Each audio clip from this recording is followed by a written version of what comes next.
احنا ما اتفقناش على كده يا دكتورة. ابرة وشكشكة وبعدين ده خابور مش حقن البني ادمين. اثبت يا ميمون، ما تخافش، دي مجرد فيتامينات. لا اله الا الله، القرد بيتكلم يا ريهام، القرد بيتكلم. لا اله الا الله، القرد بيتكلم يا ريهام. قرد ايه بس اللي هيتكلم؟ انا مش قرد. مين؟ عتريس؟ انت بتعمل ايه جوه القرد يا عتريس؟ انا القرد، قصدي انا عتريس يا دكتور. هتقول لي بقى جيت هنا ازاي؟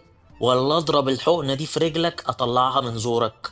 دكتورة ريهام ادتني 200 جنيه وقالت لي هتعمل قرد لمدة نص ساعة. الله الله الله الله الله، القرد بيتكلم يا ريهام ها؟ وبعمل ابحاث سريه يا دكتور، عدلت سلوك القرد يا دكتور. بصوا بقى، ده انا هنفخكوا النهارده انتوا الاتنين، قسما بالله لا تاخدوا الحقنه دي 50-50. اجري عتريس. اجري يا دكتورة. خد يالا، استني يا ريهام، عندي فرخه بتتكلم هوريها لك، تعالي.